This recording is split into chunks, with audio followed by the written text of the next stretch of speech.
Hello നമസ്കാരം. വളരെ നാളുകൾക്ക് ശേഷമാണ് നമ്മൾ ട്യൂട്ടോറിയലിലേക്ക് കടക്കുന്നത്. ഇന്ന് നിങ്ങളുടെ മുമ്പിൽ അവതരിപ്പിക്കാൻ പോകുന്നത് നമുക്ക് എല്ലാവർക്കും സ്ഥിരമായി ഉപയോഗിക്കുന്ന ഒരു പ്രധാനപ്പെട്ട നമ്മുടെ ഭാഗമാണ് മൊബൈൽ, അതുപോലെ തന്നെ കമ്പ്യൂട്ടർ, അതുപോലെ തന്നെ ലാപ്ടോപ്പ്, അതുപോലെ തന്നെ മറ്റു പല ഇലക്ട്രോണിക് ഡിവൈസും. ഇതിലൊക്കെ നമ്മൾ പ്രവർത്തിപ്പിക്കുന്ന അല്ലെങ്കിൽ ഇതെല്ലാം പ്രവർത്തിക്കുന്നത് നമുക്ക് ഓരോ പ്രത്യേകം ആപ്ലിക്കേഷനുകളുടെ സഹായത്തോടെയാണ്. ആപ്ലിക്കേഷനുകൾ പല വിധത്തിലുണ്ട്.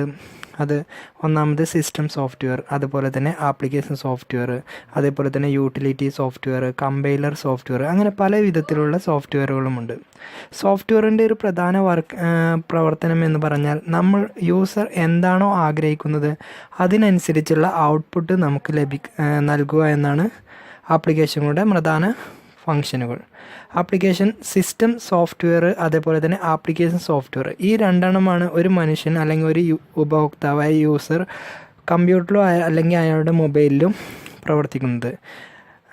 സിസ്റ്റം സോഫ്റ്റ്വെയർ അല്ലെങ്കിൽ OS എന്ന് പറഞ്ഞാൽ, ഓപ്പറേറ്റിംഗ് സിസ്റ്റം എന്ന് പറഞ്ഞാൽ, ഒരു കമ്പ്യൂട്ടർ അല്ലെങ്കിൽ മൊബൈൽ പ്രവർത്തിപ്പിക്കണമെങ്കിൽ നിർബന്ധമായും അതിൽ ഉണ്ടായിരിക്കേണ്ട സോഫ്റ്റ്വെയറിനെയാണ് നമ്മൾ ഓപ്പറേറ്റിംഗ് സിസ്റ്റം അല്ലെങ്കിൽ സിസ്റ്റം സോഫ്റ്റ്വെയർ എന്ന് പറയുന്നത്.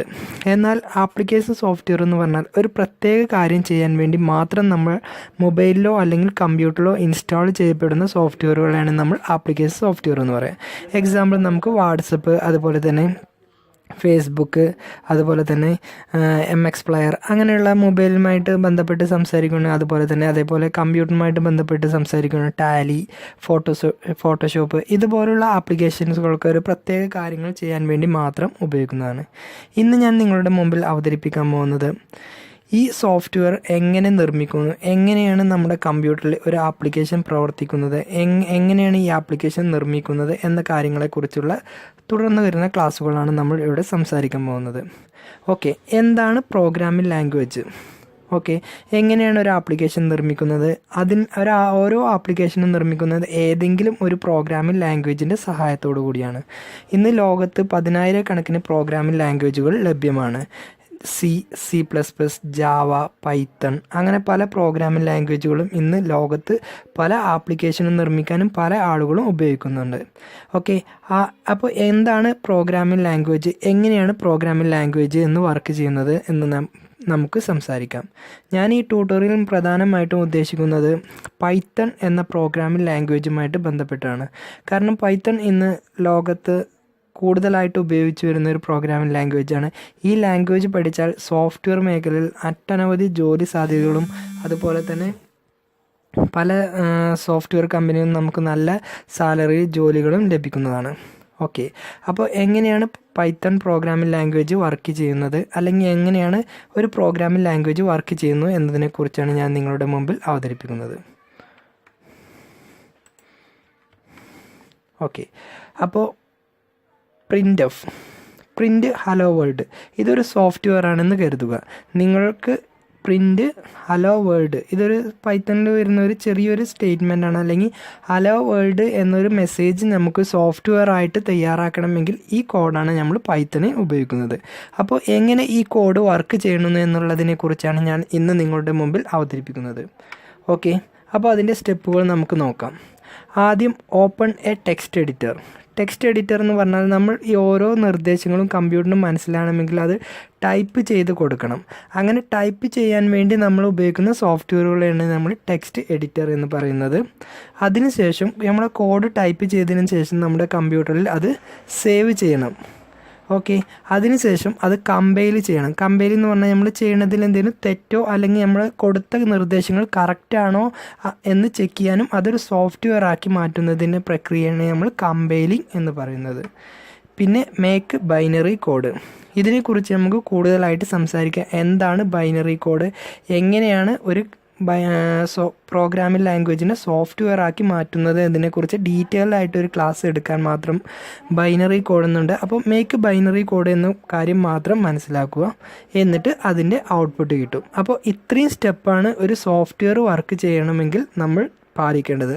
ആദ്യം ഒരു ടെക്സ്റ്റ് എഡിറ്റർ എടുക്കുക, എന്നിട്ട് കോഡ് ടൈപ്പ് ചെയ്ത് കൊടുക്കുക, ഫയൽ സേവ് ചെയ്യുക, അതിനുശേഷം കമ്പൈലിംഗ് ചെയ്യുക. കമ്പൈൽ ചെയ്യുമ്പോൾ ആ കമ്പൈലർ തന്നെ അത് ബൈനറി കോഡിലേക്ക് കൺവേർട്ട് ചെയ്യുകയും ചെയ്യും. എന്നിട്ട് അതിൻ്റെ ഔട്ട്പുട്ട് നമുക്ക് ലഭിക്കുന്നു. ഓക്കെ, ഇനി അടുത്തത് ഞാൻ പറയാൻ പോകുന്നത് എന്താണ് ടെക്സ്റ്റ് എഡിറ്റർ എന്നാണ്. ടെക്സ്റ്റ് എഡിറ്റർ എന്ന് പറഞ്ഞാൽ വിൻഡോസിലാണെങ്കിൽ നമ്മളതിന് നോട്ട് പാഡ് എന്ന പ്രീ ഇൻസ്റ്റാൾഡ് സോഫ്റ്റ്വെയർ ഉപയോഗിക്കാം. അതല്ലെങ്കിൽ ലിനക്സിലാണെങ്കിൽ നമുക്ക് Gedit എന്ന സോഫ്റ്റ്വെയറും ഉപയോഗിക്കാം. ഇതാണ് കൂടുതലായിട്ടും പല ആളുകളും ഉപയോഗിക്കുന്നത്. വിൻഡോസിലാണെങ്കിൽ നോട്ട് പാഡും ലിനക്സിലാണെങ്കിൽ Gedit എന്ന സോഫ്റ്റ്വെയറും. ഓക്കെ, അതിനുശേഷം അടുത്ത് വരുന്ന സ്റ്റെപ്പാണ് സേവ് ഫയൽ. എങ്ങനെയാണ് സേവ് ചെയ്യുന്നത് അല്ലെങ്കിൽ എന്താണ് സേവ് ചെയ്യേണ്ട പ്രക്രിയ എന്ന് നോക്കാം. ആദ്യം കോഡ് ടൈപ്പ് ചെയ്ത് കൊടുക്കുക. അതായത് നമുക്ക് എന്ത് സോഫ്റ്റ്വെയർ ആണോ തയ്യാറാക്കേണ്ടത് അതിൻ്റെ കോഡ് ടൈപ്പ് ചെയ്ത് കൊടുക്കുക. അതിനുശേഷം സെലക്ട് സേവിങ് ലൊക്കേഷൻ. ചില ആപ്ലിക്കേഷനുകൾ അല്ലെങ്കിൽ ചില പ്രോഗ്രാമിംഗ് ലാംഗ്വേജുകൾ വർക്ക് ചെയ്യണമെങ്കിൽ കറക്റ്റ് അതിൻ്റെ ലൊക്കേഷനിൽ സേവ് ചെയ്യണം. അതായത് നമ്മൾ ഡയറക്റ്റ് സേവ് ചെയ്ത് നമുക്ക് റൺ ചെയ്യിപ്പിക്കാൻ കഴിയില്ല. ചിലപ്പോൾ ലോക്കൽ സെർവറിലോ അല്ലെങ്കിൽ ഏതെങ്കിലും പ്രത്യേക ഫോൾഡറിൽ സേവ് ചെയ്താൽ മാത്രമേ നമുക്ക് അത് പ്രവർത്തിപ്പിക്കാൻ പറ്റൂ. അപ്പോൾ സെലക്ട് പ്രോപ്പർ സേവിങ് ലൊക്കേഷൻ തിരഞ്ഞെടുക്കുക. അതിനുശേഷം ഇൻസെർട്ട് ഫയൽ നെയിം. അപ്പോൾ നമ്മൾ ആപ്ലിക്കേഷന് ഒരു ഫയൽ നെയിം ചേർത്ത് കൊടുക്കണം. ആ ഫയൽ നെയിം ചേർത്ത് കൊടുക്കുക. അതിനുശേഷം ഇൻസെർട്ട് പ്രോപ്പർ എക്സ്റ്റൻഷൻ. പല പ്രോഗ്രാമിംഗ് ലാംഗ്വേജുകളും സേവ് ചെയ്യുമ്പോൾ അതിന് കറക്റ്റായിട്ടുള്ള എക്സ്റ്റൻഷനുകൾ ചേർത്ത് കൊടുക്കണം. ഉദാഹരണം, ഒരു HTML വെബ് പേജ് ക്രിയേറ്റ് ചെയ്യാൻ വേണ്ടി ഒരു HTML ഫയലാണ് നമ്മൾ സേവ് ചെയ്യുന്നതെങ്കിൽ അതിൻ്റെ എക്സ്റ്റൻഷൻ .html എന്നായിരിക്കും. ഒരു പൈത്തൺ പ്രോഗ്രാമാണ് നമ്മൾ സേവ് ചെയ്യുന്നതെങ്കിൽ അതിൻ്റെ എക്സ്റ്റൻഷൻ എന്ന് പറയുന്നത് .py എന്നായിരിക്കും. ഒരു ജാവ ഫയലാണ് നമ്മൾ സേവ് ചെയ്യുന്നതെങ്കിൽ .java എന്നായിരിക്കും. അതേപോലെ ഒരു PHP ഫയലാണ് നമ്മൾ സേവ് ചെയ്യുന്നതെങ്കിൽ .php എന്നായിരിക്കും അതിൻ്റെ എക്സ്റ്റൻഷൻ. അപ്പോൾ അതിന് കറക്റ്റായിട്ടുള്ള ഒരു എക്സ്റ്റൻഷൻ ചേർത്ത് കൊടുക്കുക. ഇനി എന്താണ് കമ്പൈലിംഗ് എന്ന് നമുക്ക് പറയാം. നമ്മൾ കാണിച്ചു തന്നു പ്രിൻ്റ് ഒരു ബ്രാക്കറ്റിൻ്റെ ഉള്ളിൽ ഡബിൾ കൊട്ടേഷൻ്റെ ഉള്ളിൽ ഹലോ വേൾഡ്. ഓക്കെ, അങ്ങനെ ടൈപ്പ് ചെയ്യുന്ന കോഡ് എങ്ങനെ സോഫ്റ്റ്വെയർ ആയി മാറുന്നു എന്നതിനെ കുറിച്ചാണ് പറയുന്നത്. അപ്പോൾ നമ്മൾ സേവ് ചെയ്ത ഫയൽ സെലക്ട് ചെയ്യുക. അതിനുശേഷം കമ്പൈലിംഗ് ചെയ്യണം. കമ്പൈലിംഗ് എന്ന് പറയുന്നത് നമ്മൾ ഹ്യൂമൻ ലാംഗ്വേജ് കൊടുത്ത ലാംഗ്വേജിനെ കമ്പ്യൂട്ടറിൻ്റെ മനസ്സിലാണ് ലാംഗ്വേജിലേക്ക് മാറ്റി അതിനൊരു സോഫ്റ്റ്വെയർ ആക്കി മാറ്റുന്ന പ്രക്രിയയാണ് നമ്മൾ കമ്പൈലിംഗ് എന്ന് പറയുന്നത്. എന്നിട്ട് ചെക്ക് വാണിംഗ്, അതായത് നമ്മൾ ടൈപ്പ് ചെയ്തതിൽ നമുക്ക് എന്തെങ്കിലും വാണിംഗ്, അതായത് എന്തെങ്കിലും കറക്റ്റ് അല്ലാത്ത വേരിയബിൾസോ അല്ലെങ്കിൽ വാക്കോ അല്ലെങ്കിൽ ഫങ്ഷൻസോ ഉണ്ടെങ്കിൽ അത് കമ്പ്യൂട്ടറിനെ നമുക്ക് തിരഞ്ഞെടുത്ത് കാണിച്ചു തരുന്നതിനാണ് വാണിംഗ് ഒരിക്കലും നമ്മളെ പ്രോഗ്രാമിൽ തെറ്റായിട്ട് കണക്ക് കൂട്ടില്ല. ഈ വാണിംഗ് ഉണ്ടെങ്കിലും നമ്മളെ ഔട്ട്പുട്ട് നമുക്ക് കറക്റ്റായിട്ട് വരും. ചെക്ക് എറർ, ഇത് ഇമ്പോർട്ടൻ്റ് ആണ്. ഇത് എന്തെങ്കിലും ഉണ്ടെങ്കിൽ നമ്മൾ കരുതിയ ഔട്ട്പുട്ട് ആയിരിക്കില്ല നമുക്ക് ലഭിക്കുക. അപ്പം നമ്മളെ പ്രോഗ്രാമിൽ എന്തെങ്കിലും കറക്റ്റായിട്ട് നമ്മൾ കൊടുത്ത നിർദ്ദേശങ്ങൾ എന്തെങ്കിലും തെറ്റുണ്ടെങ്കിൽ നമുക്ക് കമ്പൈലറിന് നമുക്ക് എന്താണോ ആ എറർ അത് കാണിച്ചു തരും. Okay, back binary code. ഇതാണ് ഇമ്പോർട്ടൻ്റ് ആയിട്ടൊരു സോഫ്റ്റ്വെയർ നിർമ്മിക്കുന്ന പ്രക്രിയയിൽ നടക്കുന്നത്. അതായത് നമ്മൾ കൊടുക്കുന്ന ഇംഗ്ലീഷ് ലാംഗ്വേജിലുള്ള കാര്യങ്ങൾ കമ്പ്യൂട്ടറിന് മനസ്സിലാവുന്ന ഭാഷയിലേക്ക് മാറ്റുന്നതിനാണ് മേക്ക് ബൈനറി കോഡ് എന്ന് പറയുന്നത്. ഓക്കെ, മേക്ക് ബൈനറി കോഡ് എങ്ങനെയാണ് വർക്ക് ചെയ്യുന്നത് നോക്കാം. ഇതുപോലെ വരുന്ന കോഡിനെയാണ് നമ്മൾ ബൈനറി കോഡ് എന്ന് പറയുന്നത്. കമ്പ്യൂട്ടറിന് മനസ്സിലാവുന്ന ഒരേ ഒരു ലാംഗ്വേജാണ് ബൈനറി നമ്പറിംഗ് സിസ്റ്റം. അതായത് 0ഉം 1ഉം ഇൻക്ലൂഡ് ചെയ്യപ്പെട്ട ഒരു പർട്ടിക്കുലർ ലാംഗ്വേജിനാണ് നമ്മൾ മെഷീൻ ലാംഗ്വേജ് അല്ലെങ്കിൽ ബൈനറി കോഡ് എന്ന് പറയുന്നത്. ഓക്കെ, അടുത്തത് ഔട്ട്പുട്ട്. നമ്മൾ എന്താണോ കൊടുത്തത് അതിൻ്റെ ഔട്ട്പുട്ട് എങ്ങനെ ലഭിക്കുന്നു നോക്കാം. ഫൈനൽ ഔട്ട്പുട്ട് നമ്മൾ നേരത്തെ കൊടുത്തിരുന്നതിൻ്റെ ഫൈനൽ ഔട്ട്പുട്ട് എന്ന് പറയുന്നത് ഈ രൂപത്തിൽ ഹലോ വേൾഡ് എന്നായിരിക്കും നമുക്ക് ഇവിടെ ഡിസ്പ്ലേ ചെയ്ത് വരിക. ഇത്രയും കാര്യം നിങ്ങൾക്ക് മനസ്സിലായെന്ന് വിചാരിക്കുന്നു. ഇതിനെ തുടർന്ന് വരുന്ന പല വീഡിയോകളും നമുക്ക് തയ്യാറാക്കാനുണ്ട്.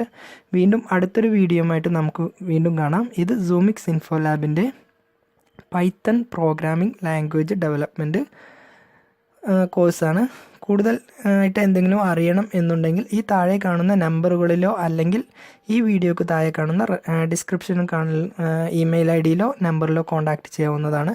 അടുത്തൊരു വീഡിയോയുമായിട്ട് നമുക്ക് വീണ്ടും കാണാം.